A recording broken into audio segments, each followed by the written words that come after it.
Ball game. What's good, guys? Welcome back to SH. All right. Game 4 of the NBA Finals just happened, and we tied 2-2. And there's sources saying I picked OKC publicly just to see this happen, see the upset I've always wanted. We don't know.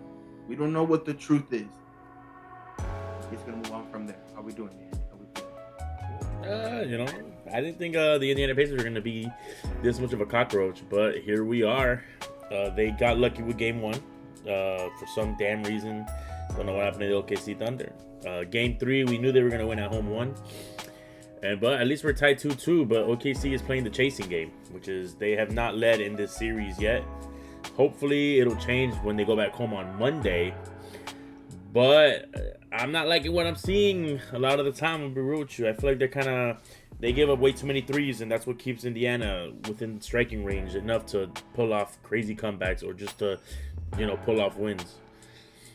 And why are you saying hopefully like that? Like, you're not with them, bro. We're both at home. Hey man, I've had OKC in 5 since the beginning of the fucking playoffs. I wasn't over here like, man, I can't wait for the Cleveland Cavaliers to come out. Come on, man. All I know is OKC in 5 is wrong. I'd say 5 or 6. We did say 5 or 6. But yeah, I before we move on, I just want to so much credit to the Indiana Pacers and apologize. We disrespected them all playoffs long. You're still losing, so yeah. Hey, but they exceeded our expectations. We're preparing for this series to go 7. It's true. It's interesting and it's different, and I'm here for it. Okay, let's talk about it. What has gone wrong for when I'm watching Indiana, even when they do turn the ball over, their transition defense has been so good. Not letting, because that's when OKC does their best, is when they're transitioning, converting on those points.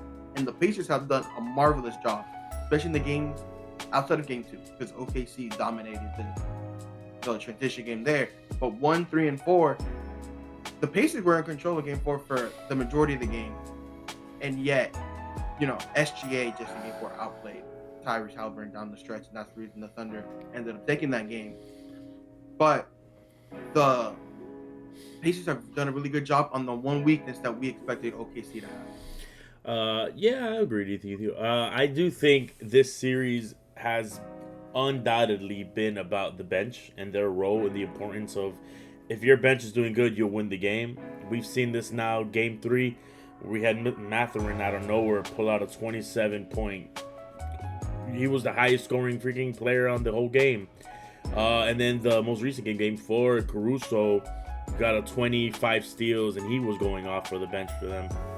And if we look at it more and more, game 2 really went down to every single person in the game, from the starters to the bench, were playing excellent and hitting other shots, which is what gave them that, I think 10-20 point win.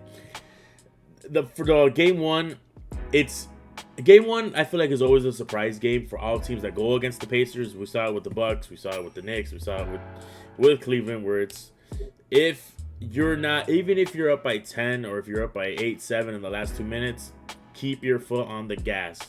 They have done this before, and they keep doing it again and again and again, and again they did it in the finals.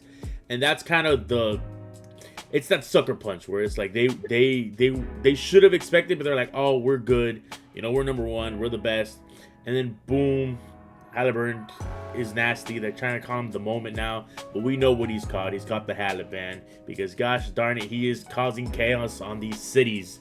And, Jesus, all I'm going to say is, you're right. We were disrespecting him.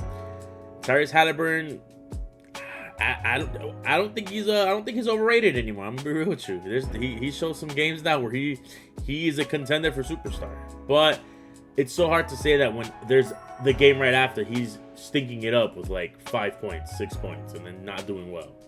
So he has his on and off days, and I feel like he really just starts to activate in the fourth quarter. I think he kind of has like not, don't pin me on the wall for this, but I feel like they have kind of like an agreement with how Kobe and Shaq did, where it's like, all right, Siakam, you get the first 3 quarters, give me the fourth. I'll handle the scoring in the fourth. Because Siakam is the one. In the end, Siakam is one of the biggest reasons they're going to be winning, if they win the finals, because he's everywhere. Absolutely. If the Pacers win the NBA, I'm wouldn't be surprised if Siakam also gets Finals MVP if the Pacers end up doing this. But it's like that's like the next step. Halliburton needs to like take his game to the next level, and it's like he's a point guard like a Steve Nash, like a Jason Kidd that pushes the ball up in the offense. Is that the other? But we saw Steve Nash and Jason Kidd like have these 40-point games. Like, well, damn, it's this time of the year. They need me to score, and Halliburton has that. We see that ability to get into the mid-range Florida game, 3-point. He has a 3-point shot. Like Halliburton has that skill set. He just needs to use it more, and not let the Pacers go down 15 so quickly. Like I'm with you. I'm with you, Halliburton. If your play style is to get your teammates involved first, cool. But the moment you realize that they don't have it yet, you need to get in your bag. You need to imprint your skill. You have to put yourself onto the game as well to make sure you're not always pulling out of a deficit. Yeah, no, I agree. And but also, okay, so like they were, like you said, they were up almost the entirety of Game 4 until the fourth quarter. Things just the extender came out is what I'll say, but that's what, I'm sorry, that's not what I'll say. That's what Twitter be saying, that they called in the extender. But what are you gonna say? So we'll end with this. The foul calls. How do you feel about it? I know you're a Thunder fan, but like all bias aside, how do you feel about yeah? So my thing is like obviously there's some fouls where you're like, okay, like the NBA has an issue right now, which is the consistency of what is a foul and what is not a foul.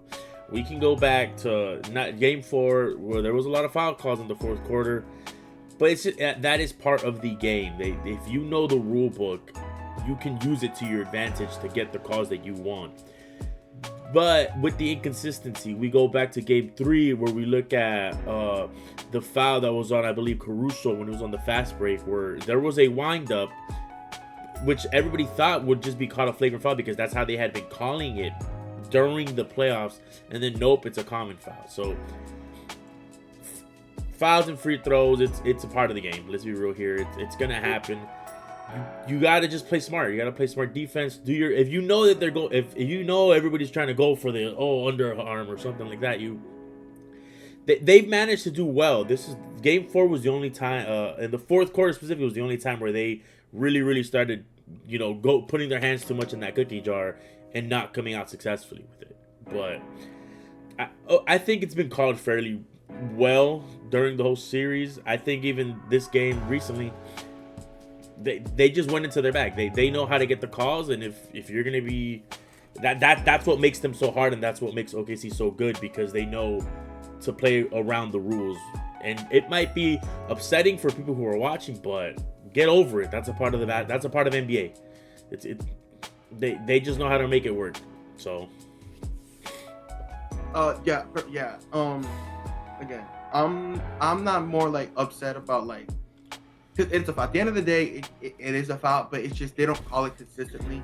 They pick and choose when like call it both ways. That's just my only thing. The only foul call I don't like is the unnatural shooting motion that some players like to do. Like that shit pisses me off. That's the one call where I'm like, dog. That, like, we agreed a couple years ago that shit wasn't a foul no more, and yet here we are still calling it. So it's like, but that's it. But like the foul calls SGA be getting. You call it the same way, the other way, I'm not gonna say a word. But sometimes they don't. SGA yesterday, 10 for 10 for the free throw line. Halliburton had 3. It's just it bothers me that you don't call it the same way. Like we see it from series superstars. Superstars are gonna get their calls regardless. Yeah. But if you're gonna do that, the NBA has to do a better job of just calling it the same way at the other end. But I in terms of SGA being a foul merchant, it's like he drives the most to the basket like consistently, and you're fouling like I don't know they are fouls, and I don't blame them for calling it, but they just have to call it both ways. That's just where I am with it. But yeah, all right. Andy, it's the best of three. What do you think? Okay, so I'm gonna stick with OKC in 6. That's my call. The only reason, the thing is, I don't see him losing at home. I'm gonna say OKC in 6. I'm hoping that they don't go to 7, but even if they do, I still think they still win it all. That's still me. So I'm gonna go OKC winning the next 2 and just winning it in the Pacers arena instead of going to Game 7 or winning at home. I got OKC in 7. I'm gonna stick with OKC. I don't think the Pacers lose 3 in a row. I refuse to see it that way. But SGA is like this Thunder team is slowly starting to understand how to close games out, and especially with SGA at the helm, and SGA is the best player in this series. Yeah, that's what I'm gonna stick with down the stretch of a Game 7, and that's I got OKC in 7. Okay. Real quick though, before we sign off, most underwhelming player and best, like, let's say, most impressive player to you. What would you, from any team, any team? Who has gone over what you thought they would be doing, and who has underwhelmed you with what they're doing right now? If you have that, yeah, in the series, if you have it. The most, for me, the most like surprising, like it has been how good Alex Caruso has been. Okay. I knew Caruso was gonna be good, but this man locking up, or even him or TJ McConnell, like these two factor points have been at nothing short of amazing. Plays on both ends of the floor, and it's just really good to see. Underwhelming. I mean, I saw it, but I thought Miles Turner would be just a little bit better. I completely agree with you. That's kind of what I was leaning toward too, because defensively he'll be getting blocks. I'm not gonna give him that, but if you look at his rebound stats for being his position, that's the thing with centers like Miles Turner, Wendell Carter has the same issue. Brook Lopez, players that spend a lot of time on the perimeter and teams that switch a lot, your centers often won't necessarily always be in the paint, and it's also to credit to OKC because they got 2 big men, and Ihart and Chet, but I was hoping Miles Turner would be a bit better. Outside of Game 1, Chet has been great. J-Dub has been great. J-Dub has turned it up a level. I'll give him that. He knows his assignment to win this series and get that chip. But yeah, so I'm gonna give it to J-Dub's, but disappointment. I hope to see. The only thing about Miles Turner is that he's faster and he be hitting them threes. So I just think he needs to be able to do a little bit more to help the Pacers try to get that win if they're really gonna try to go for it. But I think that's all from me, Omar. You got any last words? No, that's it. Let us know in the comment section who you guys got. Update your predictions. See you guys next time. Peace.